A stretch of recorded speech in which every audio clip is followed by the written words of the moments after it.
Hola, muy buen día. Mi nombre es Alicia Miranda Ortiz. El día de hoy yo les hablaré un poco sobre el tema de las sucesiones referente al deudor y al acreedor hereditario. Bueno, comenzaremos con el acreedor. Y en general un acreedor es el titular de un derecho de crédito, es el sujeto activo en esta relación. Y los acreedores de la herencia es todo aquel que tiene derecho a reclamar su crédito de los bienes que su deudor dejó al morir, el acreedor del autor de la herencia que no haya sido pagado en vida de él. Bueno, en pocas palabras, el de cuyos es el deudor de este. Bueno, ahora les hablaré sobre las medidas preventivas para evitar el fraude contra los acreedores en la herencia. En nuestro Código Civil para el Estado de Jalisco, en su artículo 3013, nos dice que si el heredero repudia la herencia en perjuicio de sus acreedores, puede pedir al juez que tramita la sucesión los autorice para aceptar en nombre de aquel. Si muchas veces los herederos o los sucesores no aceptan la herencia para así no pagar las deudas a los acreedores. Bueno, cuando un heredero o legatario insolvente repudia lo que le corresponde en perjuicio de sus acreedores, estos pueden pedir al juez la autorización para que los obligue a aceptarla, hasta el monto de sus créditos anteriores a la de renuncia. Sí, esto es decir que solo será necesario aceptar el porcentaje que cubra las deudas que tenía el de cuyos, para pagarle así a todos los acreedores y cumplir con su obligación. Bueno, también si el acreedor tiene conocimiento de que ya se llevó a cabo todo el proceso de la sucesión y ya están en el tiempo de llevar la repartición, nos dice nuestro artículo 931 del Código de Procedimientos Civiles que puede oponerse a que se lleve a efectos de partición los acreedores hereditarios legalmente reconocidos mientras no se pague su crédito si ya estuviere vencido, y si no lo estuviese, mientras que se asegure debidamente su pago. Esto es decir que los herederos o los legatarios deben de asegurar que será cubierto la deuda. Y en el artículo 896 de nuestra misma ley nos dice que cuando no alcancen los bienes para pagar las deudas y legados, el albacea deberá, no obstante, dar cuentas a los acreedores. Estos son como puntos importantes que debe de saber el acreedor para así respaldarse él, y en caso de que intenten hacer un fraude en perjuicio de él, pues tenga conocimiento de lo que él puede hacer o lo que no puede hacer.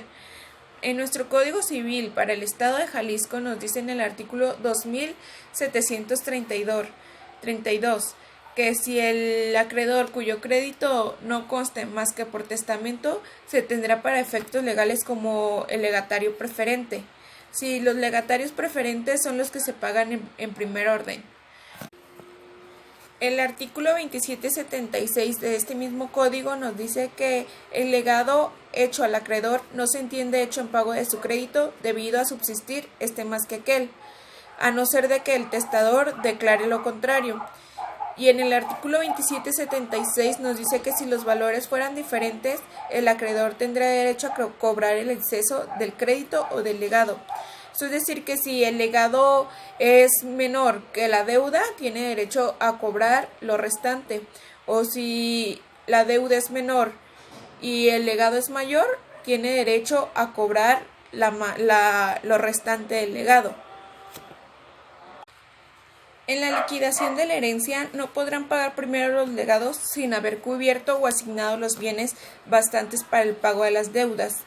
Siempre va primero el pago de las deudas y ya lo restante se reparte entre los legados y la herencia. Bueno, la liquidación de la herencia debe llevarse a cabo pagando en primer lugar las deudas. La ley establece cómo deben pagarse las deudas sucesorias.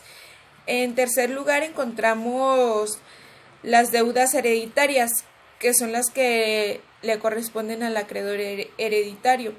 Son las contraídas por el autor de la herencia, las que como cualquier deudor responde con sus bienes.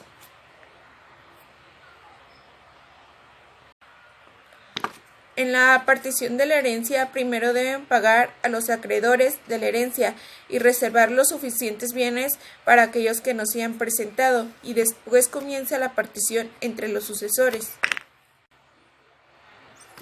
Medidas represivas contra el fraude realizado en perjuicio de los acreedores hereditarios.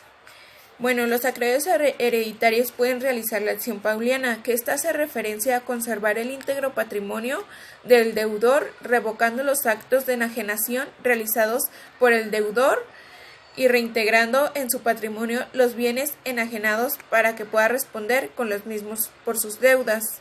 En este caso, cuando los sucesores venden o no aceptan la herencia, estos pueden revocarla para que así todos los bienes regresen a su patrimonio para así pagar las deudas.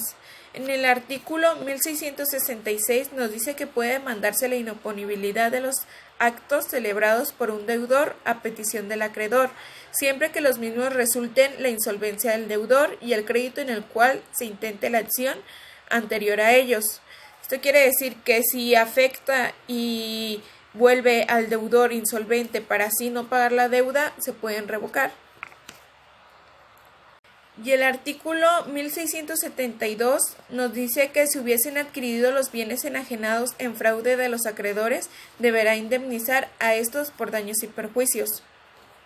Ahora les hablaré sobre los deudores hereditarios y sus obligaciones. Bueno, los deudores son los deudores del autor de la sucesión. Son todas las personas que le debían en vida al autor de la sucesión, al decuyus. Esos quedan obligados a hacer el pago de sus obligaciones al albacea, sin que por lo tanto puedan perjudicar a los acreedores hereditarios, haciendo un pago a los acreedores personales de dichos herederos, pues las relaciones pasivas de la sucesión son totalmente independientes a las relaciones pasivas de los herederos o legatarios en lo personal. En primer lugar, con